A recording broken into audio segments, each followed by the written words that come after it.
네, 안녕하세요. 이승훈 소장입니다. 자, 지금 서울 아파트 장기적 우상향이 될 수 없는 이유라는 제목의 제가 유튜브 방송을 보고 저는 장기적으로 우상향 할 수 있다고 주장하는 사람이기 때문에 저의 의견과 좀 배치되는 게 있어서 이 내용을 살펴보고 거기에 대한 저의 의견을 말씀드리고 있어요. 그래서 네 가지 정도를 말씀해 주셨었는데 첫 번째가 실제로 5년간 거래가 가격이 많이 오르는 상태에서 거래도 많았는데 거기서 실제로 실수요자 비율 3%밖에 증가가 안 됐기 때문에 대부분은 투기 수요가 많다. 그래서 투기 수요가 실제로 수익을 내기 위해서는 실수요자들이 받아줘야 되는데 실수요자들이 받아주기 지금 금액에서 받아주기 힘들기 때문에 가격이 조정될 것이다라는 첫 번째 이유를 제시를 했었죠. 거기에 대한 뭐랄까요, 저의 반론은 일부 영상에서 한번 말씀을 드렸었고, 이제 지금 두 번째를 얘기를 드리는 거예요. 두 번째 네 가지 부동산이 우상향 될 수 없다라고 말씀하시는 것 중에 두 번째 이유는 경기도 쪽으로 유출되는 현상을 얘기를 합니다. 그래서 이분의 주장으로는 지금 내용부터 파악해 볼게요. 서울은 14년도 2월 달부터 올해 2월까지 5년간 56만 명 정도가 감소했다고 합니다.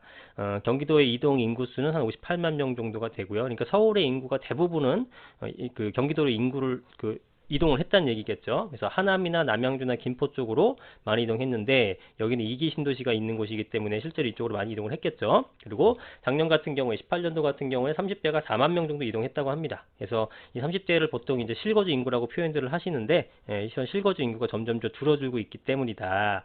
그래서 실거주가 점점 줄어들고 있고 또 3기 신도시까지 추진되게 되면은 또 서울의 인구를 꾸준히 분산시킬 것이다. 이런 내용들입니다. 그래서 결국은 뭐 이 사실관계는 틀린 게 없고요. 서울의 인구가 계속 줄어들고 있기 때문에 뭐 이제 가격이 빠지지 않겠느냐 이렇게 주장하시는 것 같아요. 자, 서울의 인구는 줄어들고 있고 서울 사람들이 멀리 지방 가겠습니까? 뭐 저는 통계를 따로 찾아보진 않았지만 당연히 뭐 경기도로 갔겠죠. 그래서 경기가 늘어난 거다. 이거는 뭐 이분이 데이터를 통해서 다시 확인시켜 주신 거예요. 그래서 결국 그겁니다. 서울의 인구가 빠지고 있으니까 서울의 부동산 가격은 빠질 것이다 라고 하시는 것 같아요. 자, 이 얘기 들으시면 어떤 것 같습니까? 자, 맞는 것 같죠? 예, 틀린 얘기입니다. 자, 제가 좀 설명을 드릴게요. 자, 14년 2월 달부터 지금까지 56만 명 감소했어요. 그죠? 5년간 56만 명 감소해서 엄청나게 빠졌죠? 그러면은 이런 인과관계, 인구가 빠지게 되면 부동산 가격이 하락해야 된다는 논리대로라면 지난 5년간 가격이 어마어마하게 빠졌어야 되는 거잖아요. 근데 어떻게 됐죠? 미친 듯이 올랐죠, 사실. 그죠? 그러면 뭐 그분 말씀대로 이제 더 인구를 분산시키면 그때는 가격이 빠질까요? 아니에요. 현실적으로는. 자, 서울의 주택 보급률이 95%에서 97% 정도 얘기를 합니다. 모든 주택 다 포함해서. 진짜 죄송한 표현이지만 정말 쓸데없는 정말 거지 같은 집 다 포함해서 그 정도 되는 건데 실질적으로 이제 양질의 주택은 되게 많이 부족한 편이에요. 예, 서울의 인구가 되게 인구가 어떤 주택이 서울의 주택이 양질의 주택이 부족하기 때문에 서울의 인구가 1000만 명이 됐던 950이 됐던 지금처럼 970만 명 정도 된다고 하는데 900만 명이 됐던 중요한 거는 어차피 그 숫자 대비해서 양질의 주택은 부족하다라는 거예요. 서울의 아파트 같은 건 부족하다라는 거예요. 예? 뭐 제가 말씀드리고자 하는 게 어떤 건지 이해가 되시나요? 여러분이 서울대를 만약에 가야 돼. 아니면 여러분 자녀가 서울대를 가야 돼. 그럼 서울대에서 1년에 한 3,000명 정도 뽑는다고 합시다. 예? 얼마 뽑는지는 저도 몰라요. 뭐 서울대는 뭐 관학생 갈 때밖에 안 가봤으니까. 근데 어쨌든 3,000명을 뽑아. 근데 우리 때는 수능이 한 75만 명 정도 됐던 것 같아요. 한 77, 80만 명 된 것 같은데 그럼 75만 명 중에서 한 3,000명 정도 들어가려면 상위 한 0.4에서 0.5% 정도가 돼야 되는 거예요. 근데 지금은 자세히는 모르겠습니다만 50만 명 정도로 줄었다고 쳐요. 아이들이 별로 없으니까. 그러면 75만 명에서 50만 명 됐으면은 무려 3분의 1 정도, 33% 정도가 줄었죠. 그럼 서울대 가기가 이제 쉬워졌나요? 엄청나게 줄었으니까 수요가 서울대를 위한 수요가 줄어드는 거잖아요. 놀라란가 지금은 이제 조금만 공부해도 이제 갈 수 있어요? 그게 아니거든요. 여전히 엄청 힘들죠. 그래서 인구가 줄어들고 있기 때문에 부동산 가격이 하락한다라고 하는 것은 약간 확대 해석이 성급한 일반의 오류를 범하는 거예요.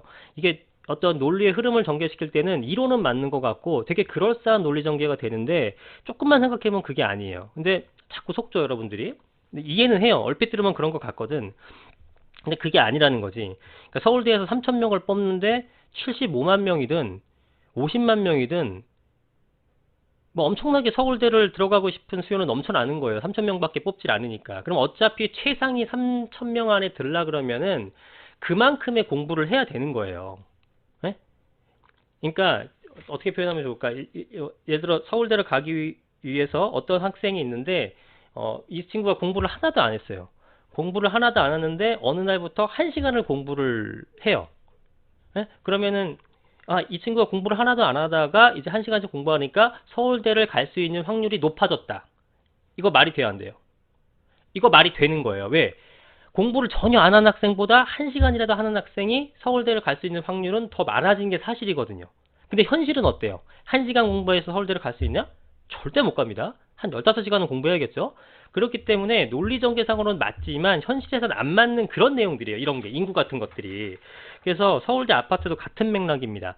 양지의 집 자체가 원래 모자르잖아. 1000만 명에 970만 명 되고 950만 명 되고 900만 명 되더라도 서울의 집은 그거보다 택도 없이 부족하기 때문에 그렇게 인구가 빠지고 있으니까 집값이 떨어질 거라는 거는 상당한 괴리가 있는 겁니다. 현실적으로는. 그 다음에 이분이 세 번째로 주장했던 게 뭐냐면은 우리나라의 전체적인 인구 감소를 얘기를 합니다. 서울의 출생자 수가 감소를 하고 있고요. 자연 증가 수도 매년 감소 중이래요. 이거는 뭐 얼마 전에 그 기사도 났어요. 그 다음에 서울의 자연 증가 건수도 서울만 자연 증가 건수도 작년 12월 같은 경우에 처음으로 마이너스가 났다고 합니다. 이러한 장기적인 인구 감소는 문제를 일으킬 것이다. 첫 번째는 주거지에 대한 수요가 부족할 것이고 두 번째 수익성이 감소할 것이다. 이런 얘기도 하시고 그 다음에 뭐 가장 큰 문제는 내수 시장의 축소가 될 것이다. 그래서 그동안은 금융위기가 오더라도 내수 시장으로 버틸 수 있는 여력이 되었다면 이제는 내수 시장 축소로 시간이 지날수록 위험해진다. 참 말은 잘합니다. 뭐 우리나라가 내수 시장이 뭐 그렇게 큰지 모르겠지만 어쨌든 전체적인 인구 감소가 나타나면은 뭐 이러한 내용, 그러니까 뭐 사실관계는 맞는데 어떤 현상이 생기냐면요, 양극화가 나타나게 됩니다. 양극화. 자, 여러분 상권이 두 개가 있어요. 상권이 하나는 상권이 엄청나게 크고요, 하나는 상권이 되게 작아요. 그럼 어디로 몰리겠습니까? 여러분들 어디 놀러 가시겠어요? 당연히 큰 상권을 몰리게 됩니다. 그럼 많은 사람이 많으면은 큰 상권이 너무 바글바글하니까 작은 상권까지 몰리게 되고 되는 건데, 뭐 상권이 자체가 이제 한정되어 있는 상태에서 수요가 줄게 되면 큰 상권을 다 뺏긴단 말이에요. 그러면 작은 상권 어떻게 되냐면 도태되고 없어지는 거죠. 주택도 마찬가지예요. 아파트 주거데이터가 잘 형성된 곳과 조그맣게 형성된 곳 중에서는 잘 형성된 곳이 여러 가지 뭐 사람들 유동인구도 많고 인프라도 많게 되고 하니까 이쪽에 몰리게 된단 말이에요. 그죠? 그러면 당연히 그쪽으로 쏠리게 되는 거야. 그러면 인구도 감소하게 되면은 어디가 먼저 타격을 받는 게 있는 거지 전체적으로 이렇게 다 축소가 되는 게 아니란 말이에요. 그죠? 전국이 동시에 힘들어지는 걸까요? 그게 아니지. 예? 상식선에서 엄청 쉬운 내용이에요. 지방이 먼저 타격을 받겠죠. 그럼 지방이 힘들어지면 그 사람들은 어떻게 할까요? 지방에 계신 분들? 좀 활력이 있는 곳으로 움직이겠지. 먹고 살려면. 그죠? 그럼 그게 어디야? 서울이죠. 그럼 서울은 인구 감소가 제가 볼 땐 가장 더디게 일어날 지역이에요. 가장 마지막까지 살아남을 지역이라고요. 네? 더군다나 아까 서울대 설명했듯이 일부 수요 감소가 어떤 그 최상층의 어떤 그런 계층을 가격 하락을 일으킬 요인이 될 수가 없어요. 네. 그리고 네 번째로 이분이 말씀하시는 그 이유는, 부동산 장기 우상향이 안 되는 이유는 시대의 변화랍니다. 그래서 부동산의 핵심은 수요 공급이 중요한데 물량 공급을 하더라도 투기 수요가 싹쓸이를 하기 때문에 수요 공급이 붕괴가 돼서 가격이 급등하더라. 그러다 보니까 그 다주택자에 대한 대출 규제를 하면서 효과가 컸고 투기할 수 있는 여력이 없어졌다라고 얘기를 하네요. 그리고 점점 투기가 사라지고 실수요자가 나오면 수급 원리가 제대로 작동할 것이다. 이것도 지금 상태가 지속된다고 가정을 하고 있는 것 같아요. 제가 볼 때는 어차피 변경이 될 텐데. 자, 수급 원리가 작동하게 되면 공급 물량이 영향력을 발휘하게 될 것이고 가격 안정화될 것이다. 뭐 이렇게 얘기를 하는데요. 투기가 사라진다라는 것은 뭐 지금 같은 상태가 계속 유지가 된다면 지금 당분간 투기가 없을 거예요. 그죠? 네. 근데 가격이 조금만 떨어지게 되게 되면 실수요자가 채가기 전에 투자자들이 다시 재진입할 수 있는 그런 경우의 수가 상당히 많습니다.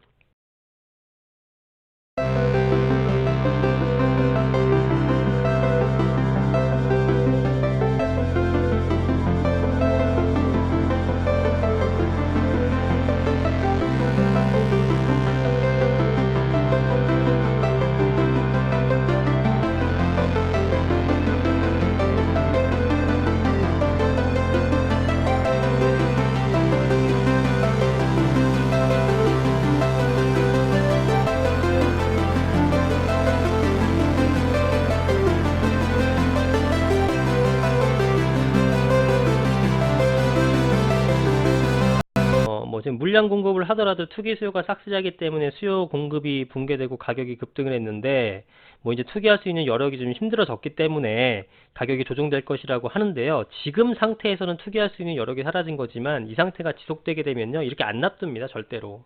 두고 보시면 알 거예요. 예, 그래서 경기를 좀 활성화될 수 있는 방안이 나오는 거지 이렇게 계속 이 거래량이 없는 상태로 지속시키지 못합니다. 여기서 좀 내용이 좀 틀린 것 같아요. 그리고 실수요가 빠져나갈 요인이 더 있다라고 하는데 교통이나 인프라의 발달을 얘기해요. 뭐 교통 발달하는 것들은 맞죠. 뭐 예를 들어 대표적인 게 GTX 같은 것들이죠. GTX가 발달하게 되면은 서울과의 접근성이 가까워지니까 그쪽이 조금 더 수요가 생기게 되겠죠. 서울에서 빠져나갈 수 있는 수요가 생기게 되는 거예요. 그런데 서울과 경기는 교통이 편하다고 하더라도 차이가 있을 수밖에 없죠. 그렇죠? 아무리 그래도 결국은 서울 빨리 오느냐 이 싸움인데 아예 서울에 있는 놈하고는 차이가 있는 거죠. 그죠? 그래서 신도시의 인프라가 구축되면 경기도에 정착하게 될 것이다. 이런 말씀도 하시는데 뭐 거주하는 환경, 예를 들어 공원이 많다거나 뭐 그죠? 좀 더 쾌적하게는 살 수 있죠. 도심에서 약간 벗어난 거니까 경기도는 주말엔 좋다 이거야. 근데 그 직장이 대부분은 서울에 있잖아요. 우리나라 본사의 64%, 3분의 2 정도가 대부분 다 서울에 있거든요. 그러면 서울이 가장 많은 직장인 수요를 갖고 있는 곳이에요. 그죠? 그러면 서울에 있는 점을 감안하게 되면은 이 인프라가 구축돼서 경기도로 사람들이 선택을 한다기보다는 서울에 있고 싶은데 직장도 가깝고 서울에 있고 싶지만 비싸지니까 어쩔 수 없이 내몰리는 거죠. 경기도 쪽으로. 그죠? 그렇게 되는 겁니다. 그래서 인프라가 더 좋아서 경기도를 가는 게 아니라 서울이 더 좋은데 어쩔 수 없이 이제 경기도까지 가는 그런 형태가 되는 겁니다. 그래서 약간은 내용이 맞지 않은 것 같아요. 그렇게 변화되지 않습니다. 계속 밀려나는 사람이 있을지언정 가격이 높기 때문에. 그러니까 서울의 인구가 빠지기 때문에 부동산 가격이 하락할 것이다가 아니고요. 부동산 가격이 너무 높아지기 때문에 못 버티는 사람이 밀려난다라는 인과관계가 맞는 겁니다. 자, 그동안은 서울의 인프라 집중, 뭐 인구가 증가하기 때문에 서울이 오를 수밖에 없었던 시기이지만 지금은 이제 아니다라고 얘기하는데요. 제가 여전히 여러 번 말씀드렸지만 인구가 증가돼야지만 가격이 상승할 수 있는 것은 아닌 거를 경험했고요. 그죠? 2010년부터 인구가 떨어지기 시작했는데 가격 많이 올랐죠. 그리고 아까 말씀드렸지만 인구가 감소하는 게 어느 정도 폭이 돼야 되는데 그렇게는 현실적으로 발생하지 않다. 인구가 줄면은 부동산 수요가 줄기 때문에 가격이 떨어진다는 인과관계나 논리 전개는 맞지만 현실적으로 적용할 때 그 수치가 전혀 맞지 않다라는 얘기입니다. 아시겠죠? 여러분들 잘 생각을 해보셨으면 좋겠습니다. 예, 제가 아까도 말씀드렸다시피 1부에서도 말씀드렸다시피 이 말이 맞는지 저 말이 맞는지 그냥 아무 생각 없이 일단 딱 공부를 해보시고 누구 말이 맞는지를 판단하신 다음에 결정 내리시면 됩니다. 여러분들의 인생에 굉장히 중요한 거예요. 무슨 얘기인지 아시겠죠? 네. 이런 감정 프레임에 속으시면 안 됩니다. 제발 부탁이지만. 네. 그래서 오늘은 여기까지 하겠습니다. 자, 구독과 좋아요 많이 눌러주시고 더 좋은 영상으로 찾아뵙도록 하겠습니다. 이종훈 소장이었습니다. 감사합니다.